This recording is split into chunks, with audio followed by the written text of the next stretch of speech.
राज्याचे लोकप्रिय मुख्यमंत्री माननीय एकनाथराव शिंदे साहेब, उपमुख्यमंत्री माननीय देवेंद्रजी फडणवीस, मंत्रिमंडळातील सहकारी दीपकजी केसरकर, मंगलप्रसाद लोढा, लोकसभा, राज्यसभा तसंच विधानसभा, विधान परिषदेचे उपस्थित असणारे सर्व आजी माजी सन्माननीय सदस्य,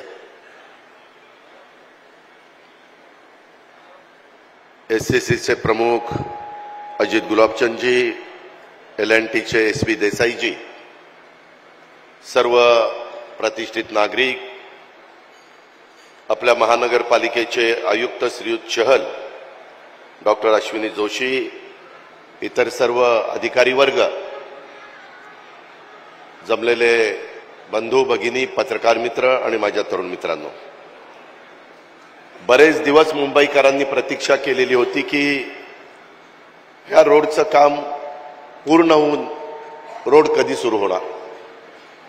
आज आपण पहिला टप्पा ह्याच्यामध्ये घेतलेला आहे आणि त्याच्याबद्दलची माहिती तुम्हाला आत्ताच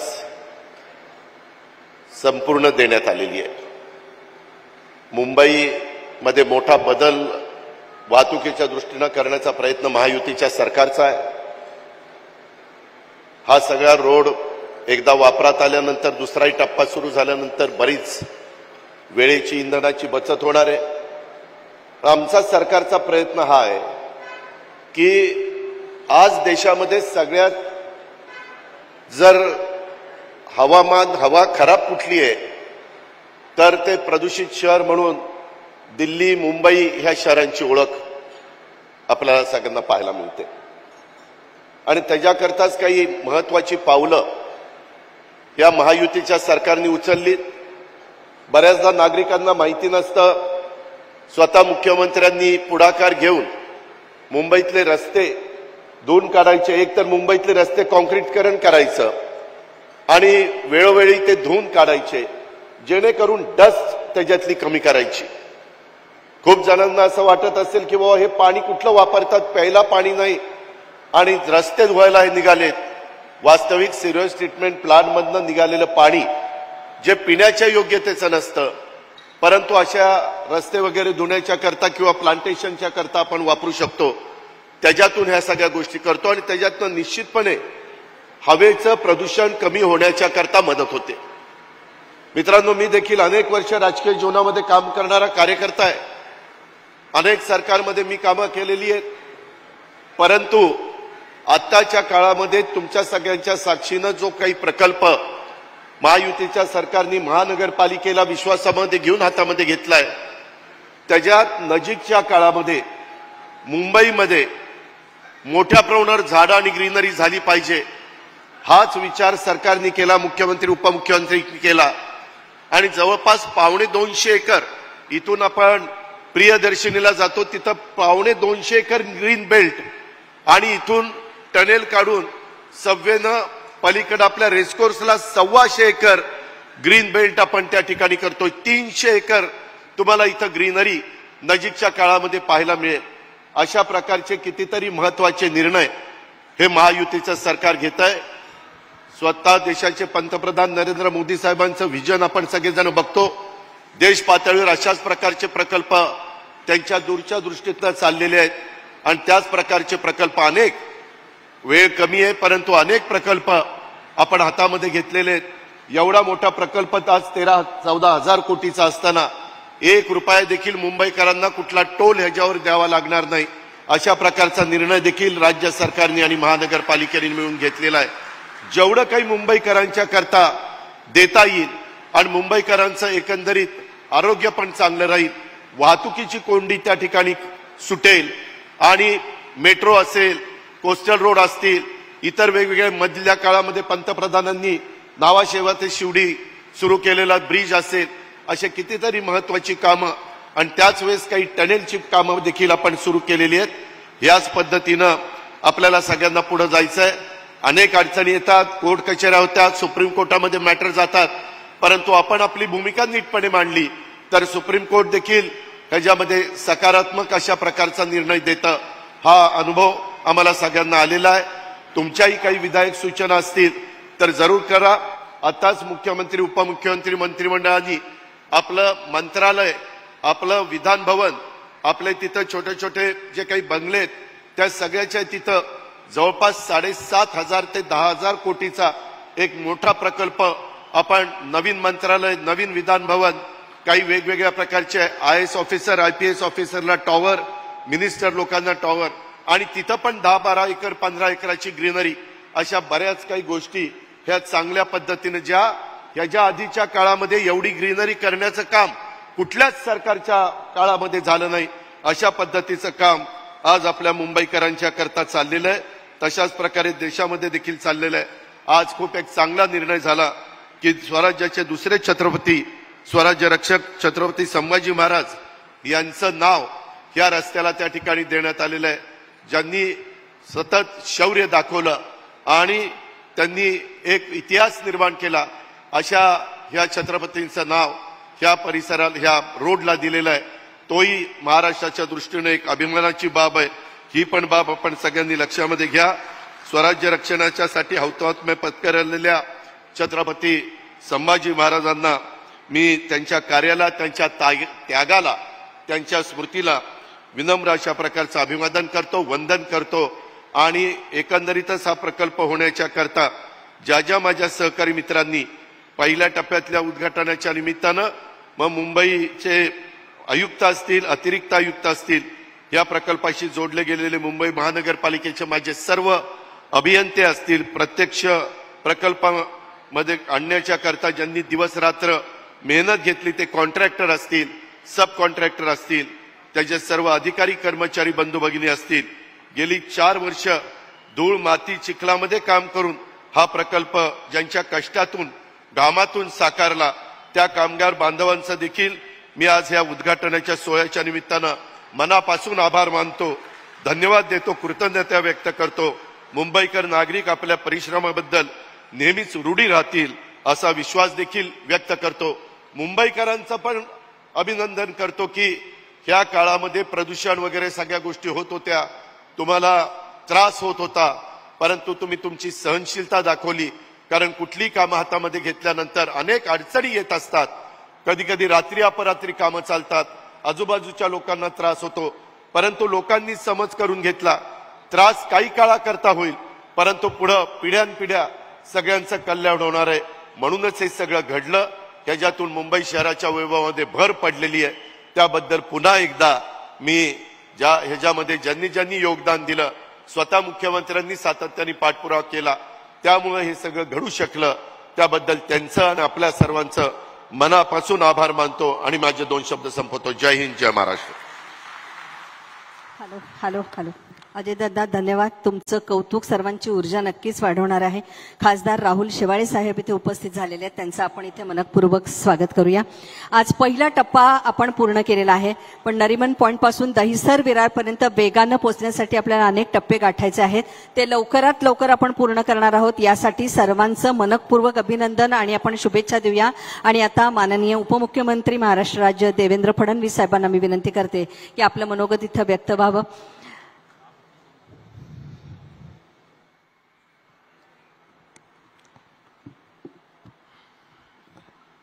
हिंदवी स्वराज्याचे सरसंस्थापक छत्रपती शिवरायांना मानाचा मुजरा करतो.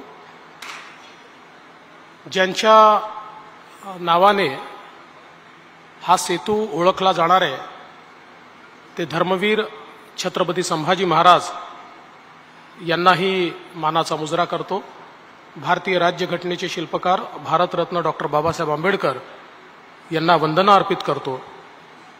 आणि मुंबई किनारा रस्ता म्हणजेच धर्मवीर छत्रपती संभाजी महाराज किनारा रस्ता याच्या उद्घाटन प्रसंगी ज्यांच्या नेतृत्वात आज हे उद्घाटन या ठिकाणी संपन्न होत आहे ते महाराष्ट्राचे लोकप्रिय आणि कणखर मुख्यमंत्री श्री एकनाथ शिंदेजी, महाराष्ट्राचे धडाडीचे उपमुख्यमंत्री सन्माननीय अजितदादा पवारजी, या ठिकाणी उपस्थित असलेले पालकमंत्री सन्माननीय दीपक केसरकरजी, दुसरे पालकमंत्री सन्माननीय मंगलप्रभात लोढाजी, खासदार मिलिंद देवराजी, खासदार राहुल शेवाळेजी, आमदार जयकुमार रावलजी, आमदार सदा सरवणकरजी, आमदार श्री राजन सिंगजी, माजी खासदार आनंदराव अडसूजी, माजी आमदार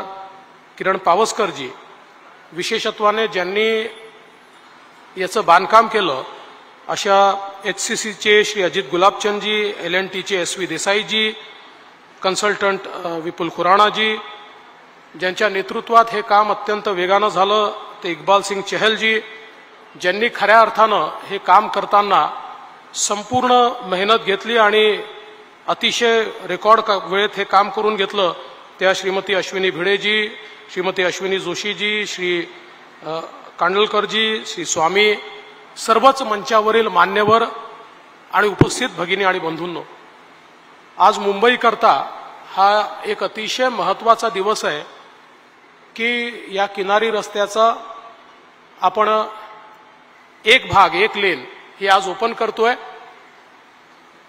आणि लवकरच मला विश्वास आहे की पुढच्या काही काळामध्ये संपूर्ण रस्ता हा आपण या ठिकाणी पूर्ण करू आणि ओपन करू. पण एक लेन जी ओपन होते त्याच्यामुळेही प्रचंड मोठा फायदा मुंबईकरांना होणार आहे. आणि ज्यावेळी माननीय मुख्यमंत्र्यांसोबत आमची चर्चा झाली त्यावेळेस असं लक्षात आलं की एक लेनचं काम पूर्ण झालंय, दुसरं होत आहे आणि मुंबईकरांना एवढा ट्रॅफिकची समस्या या ठिकाणी ती सहन करावी लागते, त्यामुळे ती बंद ठेवून फायदा नाहीये. आपण तात्काळ जर ती उघडली तर अर्ध्यापेक्षा जास्त ट्रॅफिक हा मुंबईतला ईज होऊन जाईल आणि म्हणून माननीय मुख्यमंत्र्यांनी निर्णय घेतला आणि आज आपण त्यातला हा सगळा भाग या ठिकाणी ओपन करतोय. खरं म्हणजे मुख्यमंत्री महोदय, काल मला इंस्टाग्रामवर आणि सोशल मीडियावर असं बघायला मिळालं की उबाठाचे जे बाळराजे आहेत त्यांनी सांगितलं की हे सगळं आम्ही केलं आणि आमच्या कामाचं श्रेय हे घेतायत. पहिल्यांदा तर त्यांना सांगतो, आम्ही दुसऱ्याच्या कामाचे श्रेय घेणारे लोक नाही आहोत. जे आम्ही करतो त्याचं श्रेय आम्ही या ठिकाणी घेतो. आणि हे जे संपूर्ण काम आहे, खरं म्हणजे मला या निमित्ताने सांगितलं पाहिजे की या कोस्टल रोडची संकल्पना काही नवीन नव्हती. अनेक वर्ष ही संकल्पना या ठिकाणी होती. मला आठवतं सन्मान्य उद्धवजींनी तर 2 महानगरपालिकेच्या निवडणुका कोस्टल रोडचं प्रेझेंटेशन दाखवूनच पार पडल्या. कोस्टल रोड कधी झालाच नाही. आणि हे देखील सांगितलं पाहिजे की 2004 ते 2014 दादा राज्यामध्ये आणि केंद्रामध्ये UPAचं सरकार होतं. कोस्टल रोडमधला सगळ्यात मोठा प्रॉब्लेम काय होता तर आपल्या नियमांमध्ये सी लिंक बांधणं अलाउड होतं पण कोस्टल रोड अलाउड नव्हता. याचं कारण कोस्टल रोड करता रेक्लेमेशन करावं लागतं आणि रेक्लेमेशन केलं तर CRZची लाईन बदलते आणि म्हणून रेक्लेमेशन करू देणार नाही, अशा प्रकारची केंद्र सरकारची भूमिका होती. मी अनेक सन्माननीय मुख्यमंत्री आणि विशेषतः जे शेवटचे मुख्यमंत्री UPAच्या काळातले महाराष्ट्रातले होते त्यांना ड्रीम प्रोजेक्ट म्हणून दिल्लीला जाताना बघितलं. ते दिल्लीला जायचे आणि हात हलवत या ठिकाणी परत यायचे. कधीही त्याला परवानगी मिळाली नाही. मोदी सरकार आलं आणि राज्यामध्ये महायुतीचं सरकार आलं. त्यानंतर आम्ही या प्रवासाला सुरुवात केली.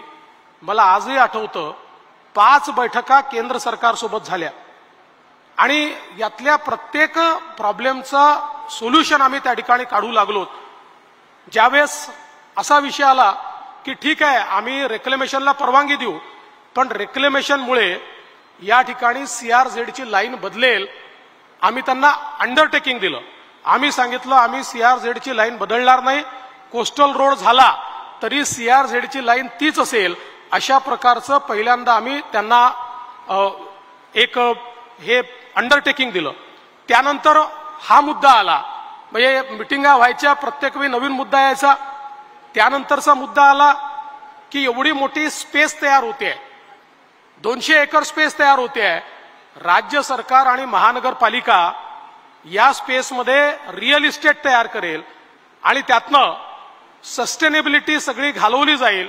आणि तुम्ही जे म्हणता कोस्टल रोडमुळे इंधन वाचेल, कोस्टल रोडमुळे ट्रॅफिक जाम वाचेल, त्याच्या दुप्पट तुम्ही त्या ठिकाणी मोठ्या प्रमाणात बिल्डिंग्स तयार कराल आणि त्यामुळे आम्ही याला परवानगी देऊ शकत नाही.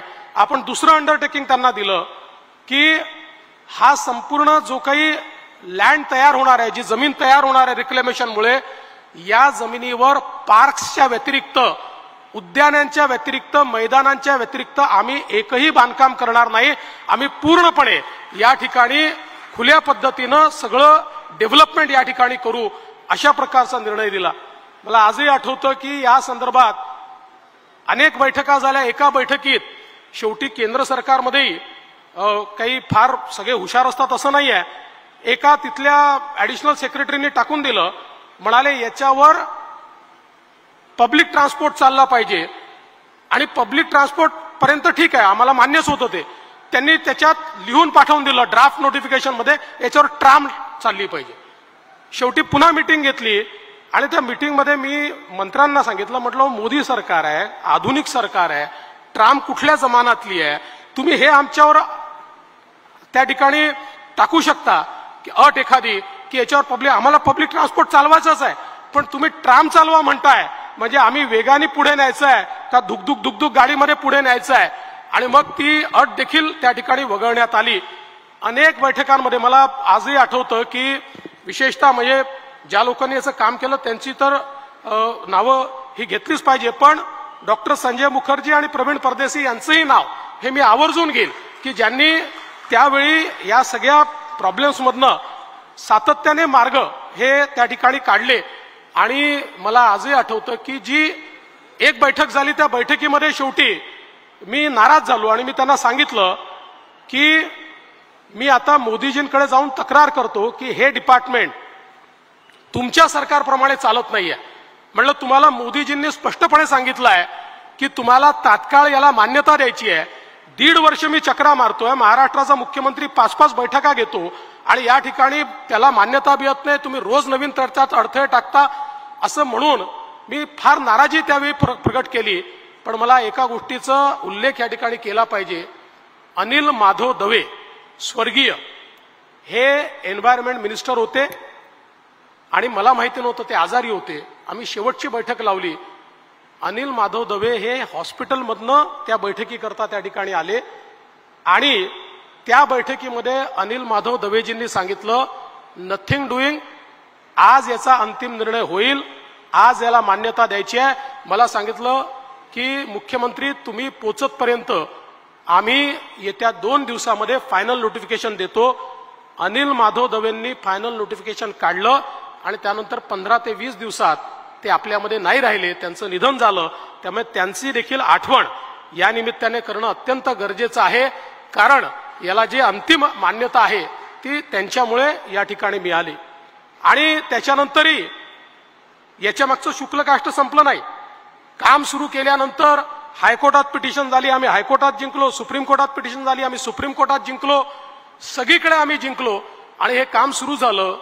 आणि आता जे लोक या ठिकाणी क्लेम करतायत आमच्या काळात झालं, आमच्या काळात झालं, खरं म्हणजे एका गोष्टीचं खरंच मी या ठिकाणी अभिनंदन करेन की आमच्या अश्विनी भिडे असतील, यांनी खूप चांगल्या प्रकारे याचा पाठपुरावा करून आणि यातल्या इतक्या अडचणी दूर केल्या आणि याला खऱ्या अर्थानं त्यांनी एक नेतृत्व दिलं.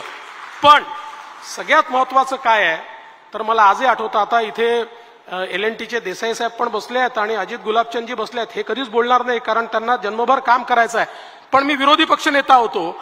माझ्याकडे यांचे लोक, म्हणजे यांचे कोणाची मी सांगत नाही ना, तर ते बिचारे अडचणीत यायचे, हे सातत्याने यायचे आणि मुख्यमंत्री महोदय सांगायचे की कसं काम करायचं, इतकी वसुली चालली आहे, आम्हाला या ठिकाणी कामच करता येत नाही, आम्हाला एक ट्रक न्यायचा आहे तरी वसुली, आम्हाला खोदायचं आहे तरी वसुली, आमच्याच लोकांना कामं द्या, याच रेटनी कामं द्या, अशाच प्रकारे कामं द्या.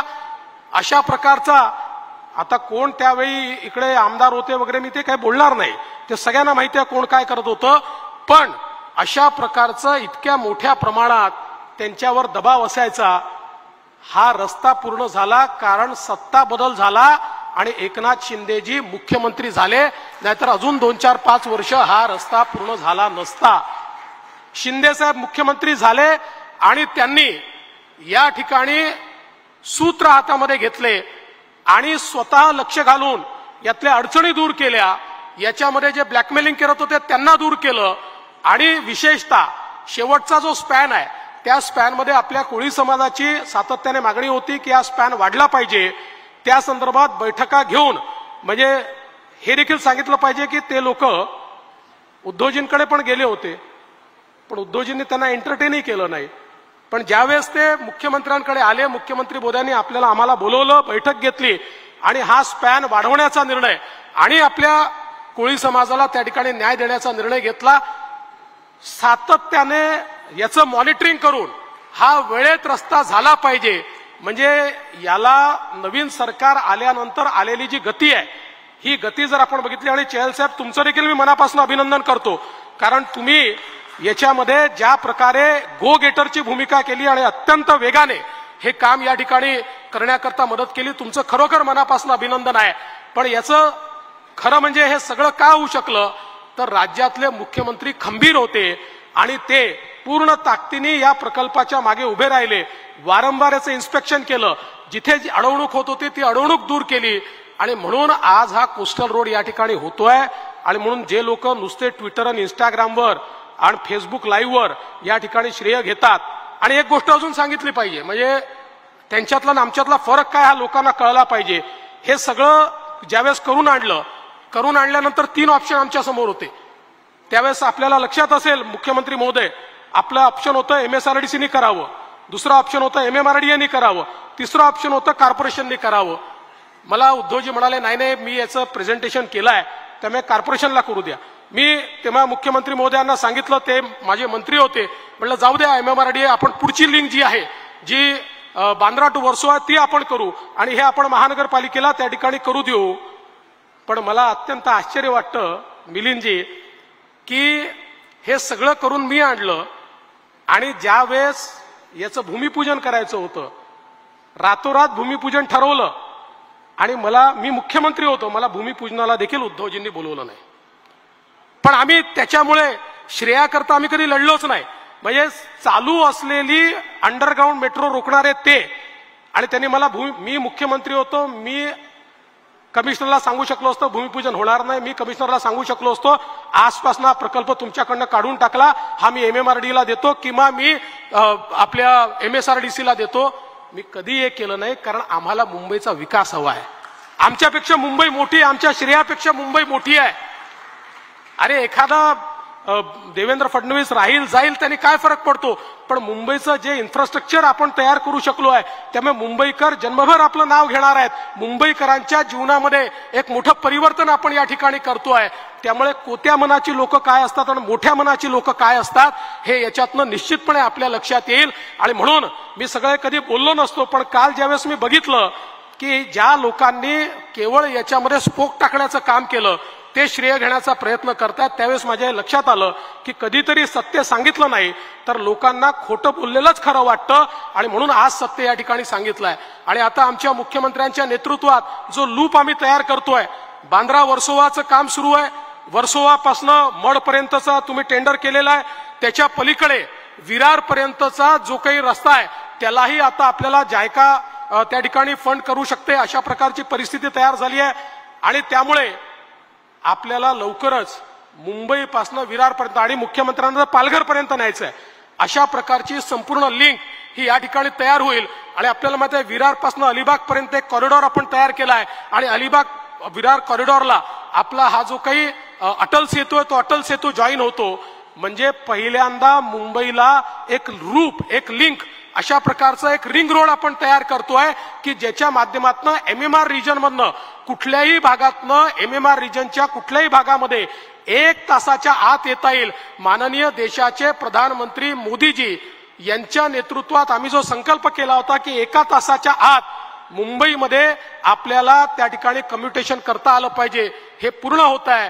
आणि मी पुन्हा एकदा सांगतो, हे एकाच कारणाने होऊ शकलं, या देशामध्ये मोदी सरकार आलं. जर मोदी सरकार आलं नसतं असेच आम्ही हेलपाटे खात बसलो असतो आणि 60-60 वर्ष जसं आमचा अटल सेतू 62 साली त्या ठिकाणी त्याचं कन्सेप्शन झालं आणि सुरू व्हायला मात्र 2017 साल उजाडलं, अशीच अवस्था या कोस्टल रोडची देखील झाली असती. त्यामुळे देशाचे प्रधानमंत्री माननीय मोदीजी यांचे मी मनापासून आभार मानतो, आमच्या मुख्यमंत्र्यांचं मनापासून अभिनंदन करतो, सर्व अधिकाऱ्यांचं कॉन्ट्रॅक्टर्सचं अतिशय मनापासून अभिनंदन करतो आणि माझं बोलणं संपवतो. जय हिंद, जय महाराष्ट्र.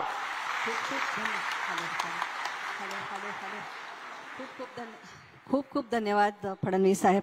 ज्याचे त्याचं श्रेय द्यावे विंदा करंदीकरांच्या उक्तीप्रमाणे तुम्ही प्रत्येकाचं श्रेय नाव घेऊन दिलं, त्यामुळे अत्यंत आनंद झाला. इतके तुमच्या व्यक्तिमत्वामध्ये नम्रपणा आहे, म्हणूनच तुम्ही मोठे आहात. यानंतर आमदार प्रताप सरनाईक आलेले आहेत, त्यांचं आपण पुष्पगुच्छ देऊन स्वागत करूया. आणि आमदार सदा सरवणकर आणि खासदार राहुल शेवाळे एक निवेदन माननीय मुख्यमंत्री साहेबांना देत आहेत. सिद्धिविनायक मंदिर जे आहे त्याच्या सौंदर्यीकरणाच्या प्रकल्पाविषयी हे निवेदन आहे, ते त्यांनी स्वीकारावं अशी नम्र विनंती. श्री सिद्धिविनायक गणपती न्यासाचे अध्यक्ष श्री आमदार सदा सरवणकर साहेब यांनी ते दिलेलं आहे. प्रकल्प हाती घेणे, त्याचा विकास होतोय की नाही यासाठी मार्गदर्शन करणे, योग्य ते आदेश देणे, तो पूर्ण झाल्यानंतर त्याच्या उद्घाटनाला सुद्धा उपस्थित राहणे, इतक्या कामाचा प्रचंड धडाका आणि ऊर्जा असणारे महाराष्ट्राचे मुख्यमंत्री माननीय एकनाथजी शिंदे साहेबांना मी विनंती करते की आपण आपलं मनोगत व्यक्त करावं.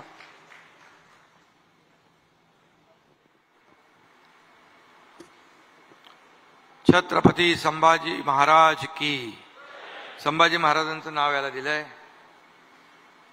आणि त्याचा आनंद आपल्या सगळ्यांना आहे. चैलजी आपण एक पुतळा पण करतो ना छत्रपती संभाजी महाराजांचा या भागात, त्याचे एक जागा आयडेंटिफाय करून.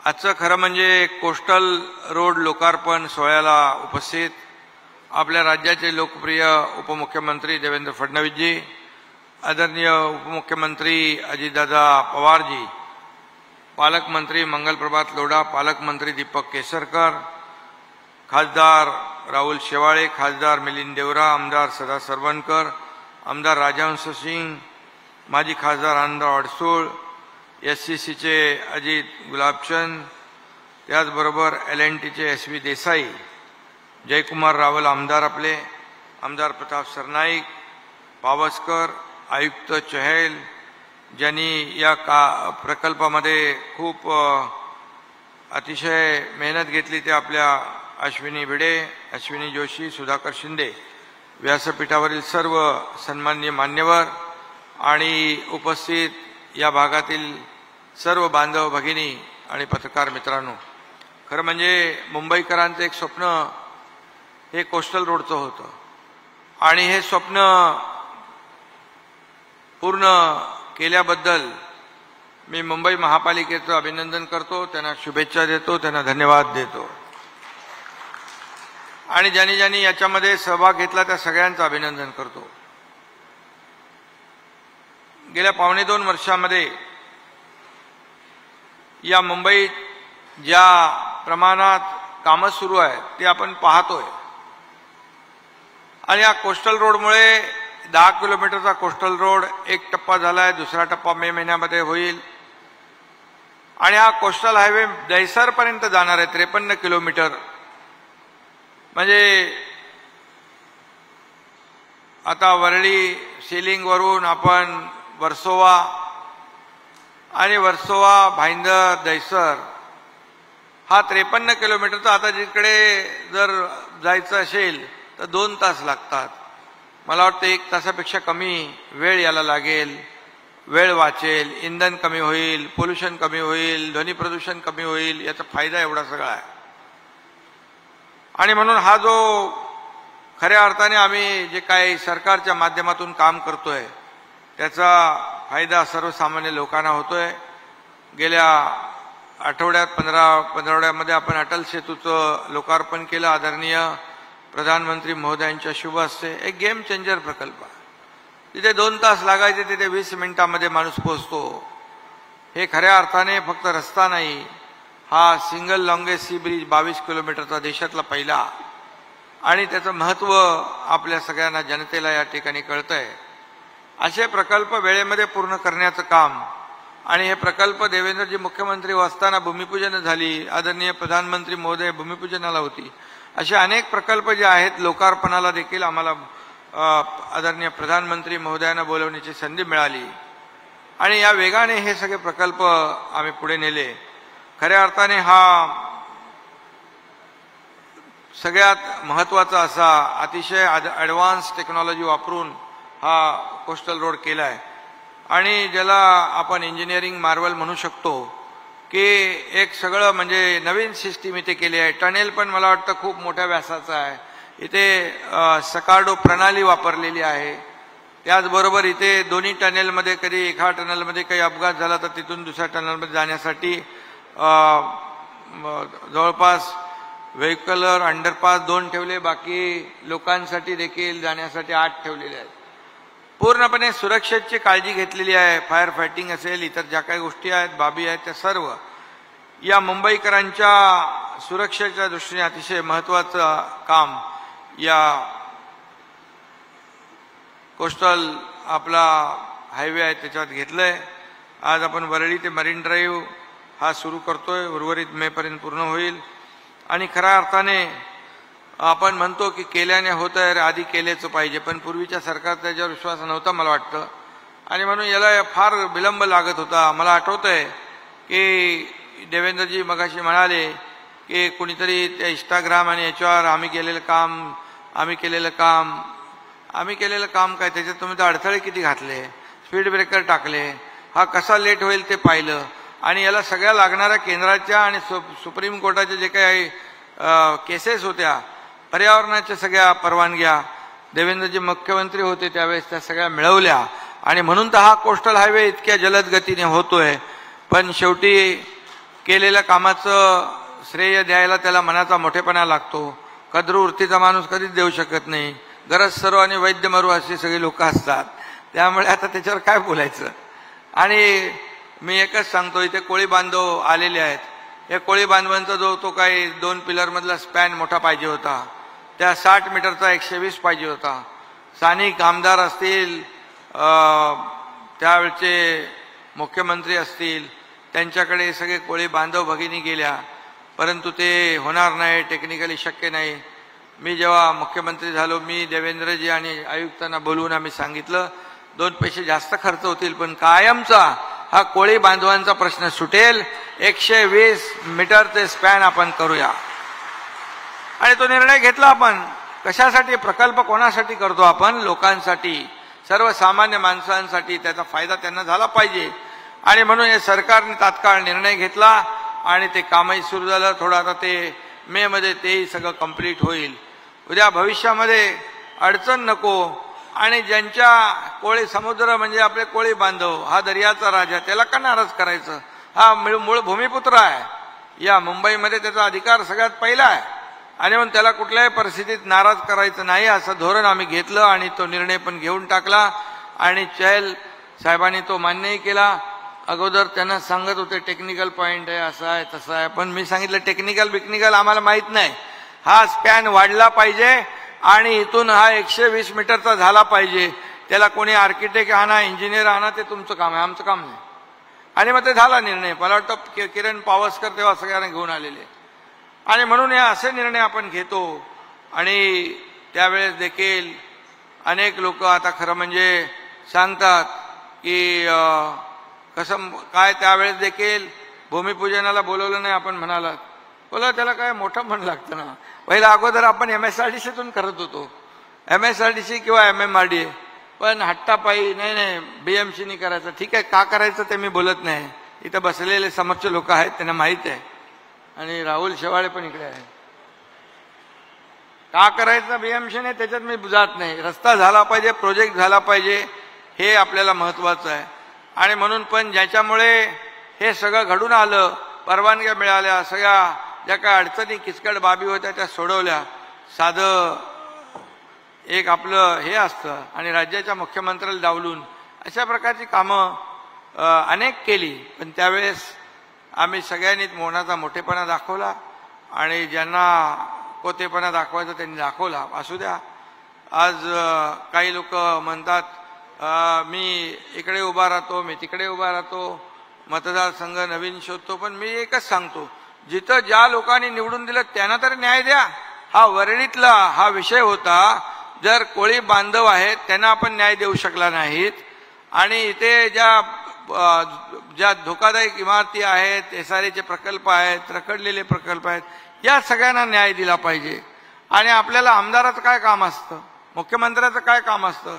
आमच्या मंत्री महोदयांचं काय काम असतं तर सर्वसामान्य माणसाला न्याय मिळाला पाहिजे, हे काम केलं पाहिजे. परंतु ठीक आहे, मी जास्त काही त्याच्यामध्ये जाऊ इच्छित नाही. या कोस्टल हायवेला छत्रपती संभाजी महाराजांचं नाव देण्याची मागणी पुढे आली आणि अतुलनीय शौर्य गाजवणाऱ्या छत्रपती संभाजी महाराजांचं आज पुण्यतिथी पण आहे आणि म्हणून याचं आज औचित्य साधून याचं लोकार्पण होतंय. छत्रपती शिवाजी महाराजांनी स्वराज्याचा पाया रचला, छत्रपती संभाजी महाराजांनी त्याच्यावर कळस चढवला आणि अतुलनीय शौर्य आणि धैर्य दाखवलं, त्यांचं नाव याला दिलं. याचा देखील आम्हाला सार्थ अभिमान आहे की छत्रपती संभाजी महाराज हा अटल सेतू या ठिकाणी होईल. आणि म्हणून आज मी एवढंच सांगतो की याच्यामध्ये सर्व सुरक्षेच्या बाबी हे काम करताना लक्षात घेतलेले आहेत आणि SSC आणि L&T या दोन्ही कंपन्यांनी अतिशय क्वालिटी काम केलं, वेळेमध्ये काम केलं. त्यांचंही मनापासून अभिनंदन करतो, त्यांनाही मी शुभेच्छा देतो आणि अतिशय अत्याधुनिक पद्धतीने हे काम होतं आहे. सगळ्यात महत्त्वाचं म्हणजे जो प्रोमेनाड आहे आणि जो आपला रिक्लेम केलेला आहे जो भाग आहे जवळपास 250 एकर, 250 एकर मध्ये आता फक्त हिरवळ होईल, गार्डन होईल. 250 एकर हे आणि 120 एकर आपण रेसकोर्सची जागा घेतली. रेसकोर्सच्या जागेत देखील कुठल्याही प्रकारचं बांधकाम नाही. मुंबई सेंट्रल पार्क 300 एकरचा, कधी स्वप्नही लोकांना हे स्वप्नवत वाटत असेल, पण 300 एकरचा मुंबई सेंट्रल पार्क या ठिकाणी होतोय, हे मला अभिमानाने या ठिकाणी सांगावं असं वाटतं. अनेक लोकांनी प्रयत्न केले होते, पूर्वी प्रयत्न केले, नंतर थांबले का माहित नाही मला, पण आम्ही सांगितलं या मुंबईकरांसाठी एक मोठा मुंबई सेंट्रल पार्क पाहिजे.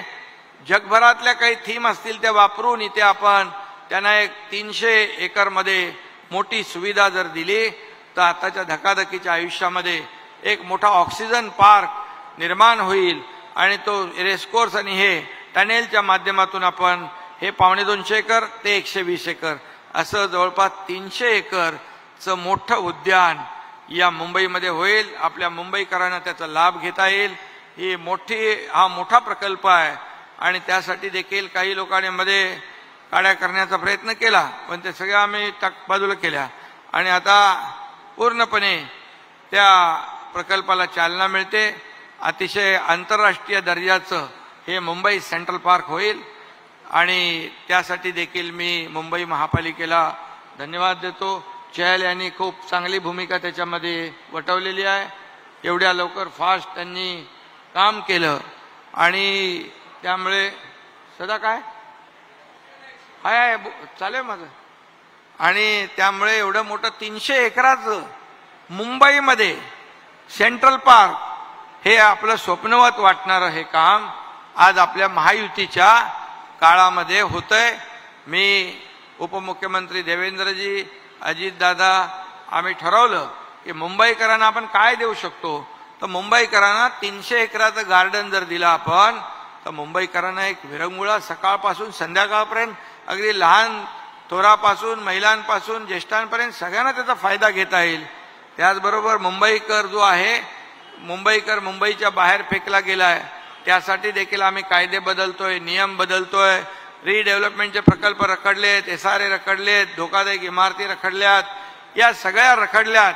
या सगळा जो काही विकास आहे तो देखील सरकारच्या माध्यमातून आपल्या विविध म्हाडा आहे, MMRD आहे, सिडको आहे, MSRDC आहे, इव्हन BMC पण आहे, यांच्या माध्यमातून आपण हे प्रकल्प पुढे नेऊ आणि मुंबईकर जो मुंबई शहराच्या बाहेर गेलाय त्याला पुन्हा मुंबईमध्ये आणण्याचं काम आपलं सरकार केल्याशिवाय राहणार नाही.